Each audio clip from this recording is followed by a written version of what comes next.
बीच Bharatiya Janata party के वरिष्ठ नेता, पूर्व केंद्रीय मंत्री और प्रखर प्रवक्ता आदरणीय रविशंकर प्रसाद जी हैं। मेरा विनम्र निवेदन है माननीय रविशंकर प्रसाद जी से आपको संबोधित करें।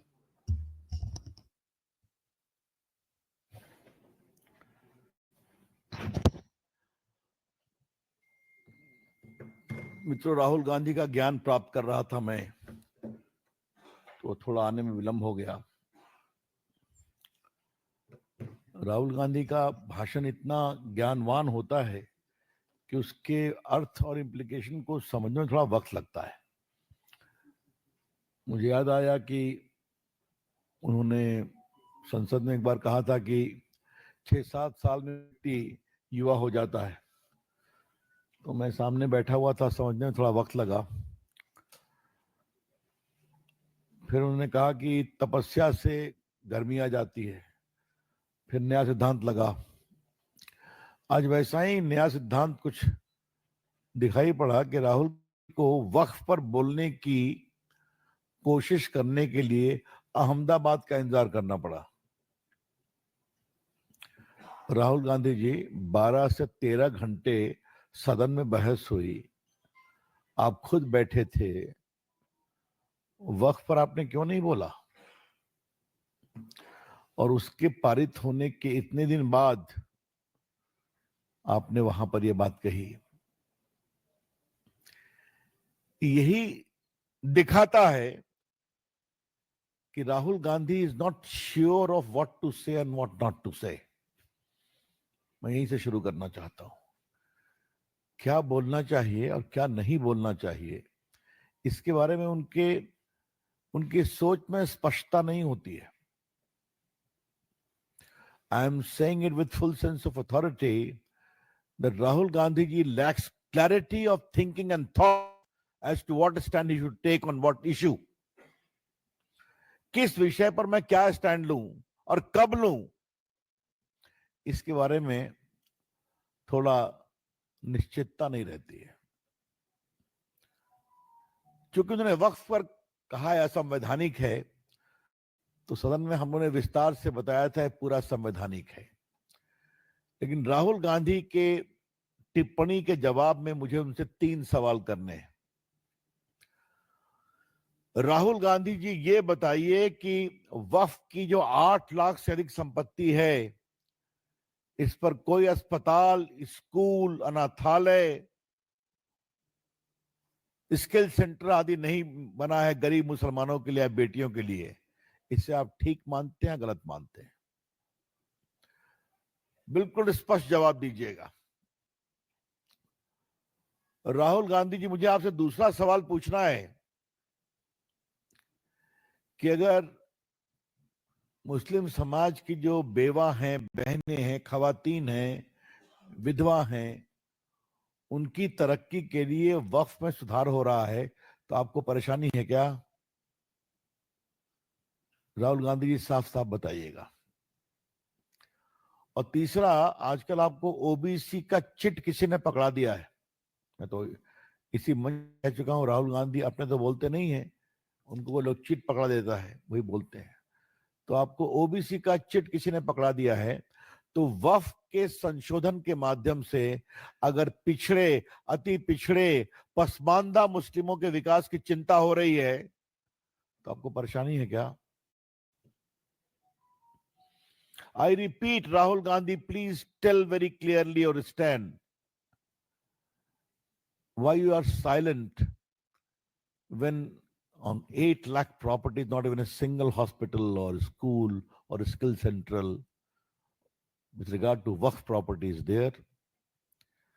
Are you uncomfortable that attempts are being made through this law to give a voice to the deprived Muslim women, widows, abandoned young girls, etc.? And thirdly, you talk of OBC, OBC, OBC. If through this Waqf amendment, the marginalized, backward, extremely backward Muslim elements, notably Pasmanda Muslims, are being empowered, are you uncomfortable? इसका कोई जवाब नहीं उनके पास। इसीलिए वक्फ के बारे में उनका सारा स्टैंड बिलेटेड है। उनको बताया गया कि आपने कुछ नहीं बोला, कुछ बोल दीजिए, तो बस परफॉर्मा में बोल दिया उन्होंने, असंवैधानिक है। लेकिन जो कोर इश्यू है वक्फ के संशोधन का, उस पर उन्होंने कुछ नहीं बोला। इसलिए पार्टी की ओर से हम बहुत विनम्रता से राहुल गांधी से ये 3 सवाल उठाना चाहते हैं वक्फ के बारे में। सरदार पटेल के प्रति उनके प्रेम को देखकर हम तो अभिभूत हो गए। पहली बार कांग्रेस के मंच से पटेल की चिंता की गई, अच्छी बात है। लेकिन उसी मंच से यह कहा गया सोनिया गांधी हिंदुस्तान है, राहुल गांधी हिंदुस्तान है, कहा गया ना। वीडियो है ना, देखिए वीडियो भी है हमारे पास। जिस कांग्रेस ने अपने एक अधिवेशन में संभवतः पहली बार सरदार पटेल को याद किया, तो सोनिया गांधी हिंदुस्तान, देखिए एक बार बस बोलूंगा, आप बस बोल देना बंद हम करो। एक है। अरे आवाज, बस बंद कर दो, हो गया, दोनों देख लिया। हम तो बिना किसी प्रूफ के बोलते नहीं है। जब ये नारा लग रहा था तो रोकने की भी कोशिश नहीं की गई। राहुल गांधी जी, मैं आपको याद करूंगा, हम लोग जेपी मूवमेंट के सिपाही थे और इमरजेंसी के खिलाफ लड़ रहे थे। नए नए कॉलेज में आए थे, तो एक नारा लगा था, कांग्रेस के अध्यक्ष थे देवकांत बरुआ, जर्नलिस्ट को बताना चाहेंगे, Indira is India and India is Indira. और रविंद्र राव अनुभवी पत्रकार हैं देश के, उनको तो जरूर याद होगा कि कांग्रेसियों ने उसको आगे बढ़ाया, इंदिरा जी तेरे नाम की जय, सुबह की जय, शाम की जय। याद है ना आपको, बिहार में। और अभी तक याद नहीं किया क्या हुआ इंदिरा जी का इमरजेंसी के बाद। फिर वही सोनिया जी हिंदुस्तान, राहुल जी हिंदुस्तान। मैं कांग्रेस पार्टी को सलाह देने वाला व्यक्ति नहीं हूं, लेकिन आज मैं जरूर कहूंगा, राहुल जी कुछ तो शर्म करें आपके लोग। भारत बहुत बड़ा है, भारत की गरिमा, भारत की प्रतिष्ठा, भारत की विरासत हम सबों से बहुत बड़ी है, हर पार्टियों से बड़ी है।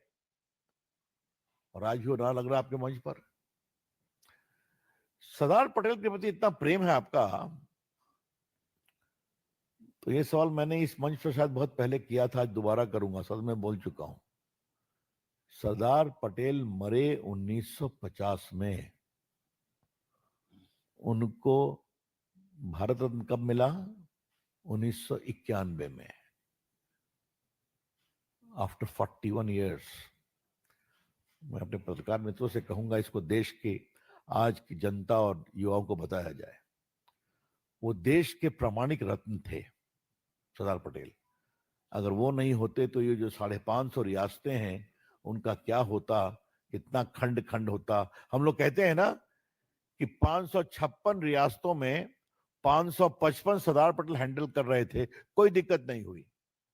एक नेहरू जी हैंडल कर रहे थे कश्मीर, बाद में मोदी जी को उसको ठीक करना पड़ा, आर्टिकल 370 समाप्त करके आज वो रास्ते पर आ गया कश्मीर। तो उनको आपने 41 साल तक क्यों नहीं दिया भारत रत्न? मौलाना आजाद मरे 1959 में, उनको मिला भारत रत्न कब? 1992 में। और 91 में भारत के प्रधानमंत्री कौन थे आपको याद है ना? नरसिंहा राव थे ना। अगर परिवार का व्यक्ति प्रधानमंत्री होते 91 में, तो ये काम भी अटल बिहारी वाजपेयी को ही करना पड़ता। यह है इनकी छोटी सोच। नेहरू जी, इंदिरा जी के आगे सामने कोई नहीं। और आज जब हम लोगों ने सरदार पटेल को, नेताजी सुभाष चंद्र बोस को, मौलाना आजाद को प्रामाणिक प्रतिष्ठा देना शुरू की है, क्या सरदार पटेल की स्मृति बनी है? हाँ, गुजरात में दुनिया से करोड़ों लोग देखने आते हैं। क्या सुभाष चंद्र बोस की प्रतिमा बनी है राजपथ पर? गर्व होता है। आपने तो कुछ नहीं किया ना। तो मजबूरी में करते हैं, तो मजबूरी में करते हैं, थोड़ा ठीक से करिए, इतना ही। और अगर सरदार पटेल की आत्मा कहीं होगी तो सोनिया गांधी हिंदुस्तान, राहुल गांधी हिंदुस्तान करके उनको भी आश्चर्य लग रहा होगा, दुख भी लग रहा होगा। मित्रों, ओबीसी ओबीसी बहुत करते हैं राहुल गांधी। देखिए, राहुल गांधी के हर भाषण पर टिप्पणी करने की जरूरत भी नहीं है। मैं हमेशा कहता हूं कि इस देश ने राहुल गांधी को गंभीरता से लेना बंद कर दिया है, लेकिन कहा है तो कुछ बातों का उत्तर मैं दे देता हूं। राहुल गांधी जब ओबीसी की बात करते हैं तो पहले ये बताइए कि कांग्रेस पार्टी के सबसे उच्च के डिसीजन मेकिंग में ओबीसी को जगह है क्या? मैं बड़ी गंभीरता से पूछ रहा हूं कि वहां पर बस आपकी माता जी, आप और आपकी बहन जी, यही तीन है ना? कोई ओबीसी है क्या? ये सच्चाई है कांग्रेस पार्टी की। आज हमें गर्व है हमारे नरेंद्र मोदी जी पर कि देश के एक राष्ट्रपति माननीय रामनाथ कोविंद जी दलित समाज से आते थे और बहुत ही मर्यादा के साथ उन्होंने आचरण किया। देश की वर्तमान राष्ट्रपति द्रौपदी मुर्मू जी आदिवासी समाज से आती हैं, बहुत गरिमा में आचरण कर रही हैं। टॉप पोस्ट पर बिठाया गया दलित समाज से और आदिवासी समाज से। पूरे ओबीसी को संवैधानिक कमीशन का दर्जा किसने दिया? आपको किसी ने मना किया था क्या? आज तो यह हाल है कि ओबीसी के राइट का उल्लंघन होता है तो वहां जा सकता है। आपके राज्यों में कोई मुख्यमंत्री ओबीसी का है क्या? हमारे यहां तो भरे हुए हैं। यही शुरू करें, हरियाणा से लेकर के और मध्य प्रदेश से लेकर के बड़े बड़े प्रदेशों के मुख्यमंत्री ओबीसी हैं, केंद्र में मंत्री ओबीसी हैं। ओबीसी को सम्मान से हम आगे बढ़ाते हैं। कितने प्रदेशों के अध्यक्ष ओबीसी हैं संगठन में? राष्ट्रीय स्तर पर लोग संगठन में ओबीसी हैं। तो हम लोग अपना काम करके दिखाते और बताते हैं। तो ये खाली एक चिट चल रहा है, ओबीसी ओबीसी सेंसस, लेकिन अपने लिए कोई काम नहीं करना ओबीसी के विकास का, न संगठन में सरकार के। तो इसे कहते हैं हिपोक्रेसी। ये मैं कहना चाहता हूं, नरेंद्र मोदी की सरकार दलित, आदिवासी, पिछड़े, अति पिछड़े के विकास के लिए समर्पित है। और तो छोड़िए, जितने भारत की आजादी के आंदोलन में इस समाज से जुड़े हुए लोग थे, उनको सम्मान दिया गया कि नहीं दिया गया? बिरसा मुंडा जी को आज राष्ट्रीय फलक पर लाया गया कि नहीं? स्वयं प्रधानमंत्री जी गए कि नहीं उनके जन्म स्थान पर? कभी राहुल गांधी और उनके पिताजी और उनकी माँ दादी जी लोग गए हैं क्या? आज पूरे देश में, नॉर्थ ईस्ट में जो एक से एक फ्रीडम फाइटर रहे हैं, उनको सम्मान दिया गया कि नहीं दिया गया? तो इस तरह की बात करने का कोई मतलब नहीं होता है। मित्रों, राहुल गांधी जी संघ पर कब तक बोलेंगे और कितना बोलेंगे? राहुल गांधी जी संघ को कितना समझते हैं, इस पर हम बहस कर सकते हैं।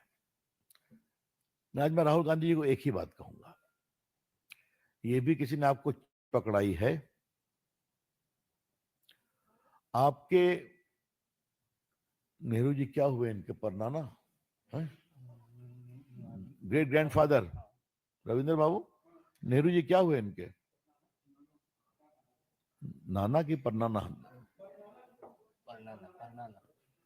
चलिए परदादा हुए, चलिए मान ली।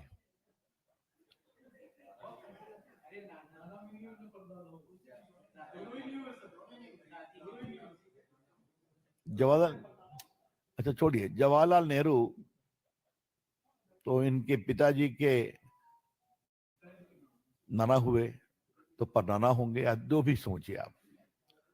उन्होंने अपने पूरे 16 साल के प्रधानमंत्री काल में संघ की कितनी आलोचना की, याद करिए आप। इंदिरा जी 11 साल या 16 साल रही प्रधानमंत्री, कितना गाली पड़ा संघ को। याद है कि जेपी भी आरएसएस के समर्थक हैं, ये भी ना लगता था उस समय, फासिस्ट हैं लोग। राजीव गांधी ने कितना बोला और आपने कितना बोला। राहुल जी, संघ बढ़ता गया, 100 साल पूरे हो गए इस साल। देश के विकास के लिए, समाज सेवा के लिए और राष्ट्रभक्ति के लिए संघ के स्वयंसेवक समर्पित हैं। और आपकी पार्टी कहां चली गई। तो इस 75 साल में आपका परिवार लगभग 56 साल से आरएसएस राग बजाता है और आपकी पार्टी कहां पहुंच गई और संघ कहां से कहां पहुंच गया। कुछ सीखेंगे इसको देख करके आपको लगे थोड़ा सीख जाइए। वैसे मैं इतना ही कहूंगा, संघ को आप क्या समझेंगे, ये बहुत बहस की बात है। बस मित्रों, मुझे अपनी ओर से उनके भाषण पर इतना ही कहना था। एक बात मुझे और कहनी है, मुर्शिदाबाद में जो घटना हुई है उसके हम बहुत भरोसा करते हैं। जिस तरह के वहां वक्तव्य दिए गए हैं, भड़काऊ भाषण दिए गए हैं, ममता जी आपने कार्रवाई की क्या? आप करेंगे क्या? बांग्लादेश बना देंगे बंगाल को, ये कहा गया है। जो बिल गरीब महिलाओं, बेवाओं के लिए और पिछड़े मुसलमानों के हित के लाया गया है, और जैसा मैंने सदन में कहा था, वक्फ की कहानी बहुत सिंपल है। मुतवल्ली यानी मैनेजर साहब जो हैं, मैनेजर साहब की मैनेजरी ठीक है या नहीं ठीक है, यही तो बात है। एक बहुत बड़े नेता होते थे, नाम नहीं लूंगा, आप नहीं है, उनके बारे में कहा गया था कि न खाता न बही, जो चाचा कहे वही सही। आप समझते होंगे मैं एक बड़े नेता की बात कर रहा हूं। वक्फ में यही तो कहानी है कि न खाता न बही, जो मैनेजर साहब कहे वो सही। तो मैनेजर साहब की मैनेजरी ठीक हो, संपत्ति का ऑडिट हो, मेंटेन हो, रेगुलेशन हो, यही तो बात है वक्फ की। और क्या है, उस पर हो हल्ला बन जाया जा रहा है, ये ठीक नहीं है। हम जिस तरह के टिप्पणियां की गई हैं उसकी बहुत भर्त्सना करते हैं, और मैं उम्मीद करूंगा कि ममता जी सख्त कार्रवाई करेंगी। धन्यवाद। Open to questions now. Ankit Gupta, ABP. Sir, Rahul Gandhi का क्या उनकी पार्टी के दूसरे नेता है, वो ये कह रहे हैं कि जैसे गांधी जी ने ईस्ट इंडिया के खिलाफ लड़ाई लड़ी थी, राहुल गांधी वेस्ट इंडिया के खिलाफ लड़ाई लड़ रहे हैं। जो बहुत ज्ञान भरी बात है, मुझे जो मालूम करना पड़ेगा। मतलब ईस्ट इंडिया कंपनी तो इंग्लैंड की कंपनी थी ना, वेस्ट इंडिया क्या मतलब है? अब चलिए, साफ है गुजरात से, साफ है महाराष्ट्र से, पश्चिम, अब तो पूरे भारत से ही साफ है, और भी साफ होंगे। ये बहुत ही घटिया सोच है, बहुत ही घटिया सोच है। और कोई आमोद? अरे एक सेकंड भाई, ऐसे चलता। हिंदुस्तान से केशव, एक तरफ प्रधानमंत्री मोदी ने कहा कि 2013 अभी कांग्रेस अधिवेशन पे बात हो रही है। 2013 में कांग्रेस ने जो वक्फ बिल पर जो संशोधन लाई थी, वो भूमाफियाओं और कट्टरपंथियों के खुश करने के लिए लाई थी। दूसरी तरफ राहुल गांधी कह रहे हैं गुजरात में जो अधिवेशन हुआ था कि ये संविधान के खिलाफ है। तो आप इसको किसके? राहुल गांधी ये संविधान नहीं समझते हैं, मैं पूरी जिम्मेवारी से बोल रहा हूं। उनको संविधान पढ़ने की जरूरत है। ये संविधान की धारा 15 में इस बात का प्रावधान है, फंडामेंटल राइट में, कि महिलाओं और सामाजिक रूप से पिछड़े लोगों के लिए सरकार कानून बना सकते हैं विकास के लिए। ये कानून बना है, तो संविधान सम्मत है। और जहां तक 13 की बात है, तो ये चुनाव के मॉडल कोड ऑफ कंडक्ट आने के 10 दिन पहले इसको नोटिफाई किया गया था, चुनाव के फायदे के लिए। और उसी में अधिकार था कि जहां जिस पर उंगली रख दी गई वक्फ हो गया। बस मुतवल्ली साहब ने इंक्वायरी कर लिया, उसका पूरा दुरुपयोग हो रहा है। अब तो आश्चर्य सच्ची से बात आएगी, कितने वक्फ की संपत्ति पर मॉल खड़ा किया गया है, दुकान खड़ी की गई है, बड़े बड़े 5 स्टार होटल खोले गए हैं। कैसे? वक्फ की संपत्ति इसके लिए नहीं है ना, तो यही तो बात है बस। गौरव न्यूज 24। सर कांग्रेस का जो कार्यक्रम चल रहा है उसमें राष्ट्रीय मंच से किसी नेता ने कांग्रेस के कार्यकर्ताओं को गद्दार कहा है और कहा कि जो भी गद्दार है उनको चिन्हित करवा दिया। अच्छा, कांग्रेस में गद्दार भी है क्या? कमाल है साहब। तो कौन किसको गद्दार कह रहा है? क्या Rahul brigade non Rahul brigade को गद्दार कह रहा है क्या? ये बड़ा सवाल है, देखा जाए क्या होता है। आमोद राय। सर एक जो आज सबसे महत्वपूर्ण विषय है, राहुल राणा को कल देश में लाया जा रहा है। एक इसमें जवाब दूंगा। हाँ, Sir, AICC delegate है Rehna Riaz. She stated that Rahul Gandhi Bharat Jodo Yatra has been a flop show, and she also said that we need to find out those who want to clear their own leader who is working day and night. How do you react to that? Because Congress leaders themselves are saying that Bharat Jodo Yatra was a flop. सच्चाई को स्वीकार कर रहे हैं, करने दीजिए स्वीकार। हाँ। हिमांशु, टाइम्स नवा। जो बैठक हुई थी इसमें प्रियंका वाड्रा ने कई सवाल खड़े हो रहे हैं कि आगे उनको देखिए, अब प्रियंका जी पर समानता मैं नहीं बोलता हूं, आपको मालूम है, भाई पर बोलता हूं। तो वो क्यों नहीं गई, इसका जवाब कांग्रेस पार्टी को देना है। सदन में वक्फ पर चर्चा हुई तो वो नहीं थी, कुछ बोली भी नहीं। वायनाड से एमपी है, मुस्लिम लीग के समर्थक से बनी है, फिर भी नहीं बोली, तो बात निकलेगी तो बहुत दूर तक जाएगी ना। हाँ। Jatin, economic times.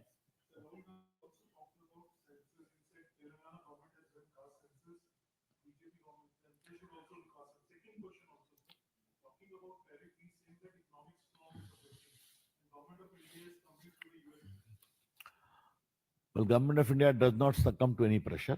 Be very clear about it. On tariff, I don't need to say anything presently because trade talks are going on. I would not like to make any comment. As far as the other question was,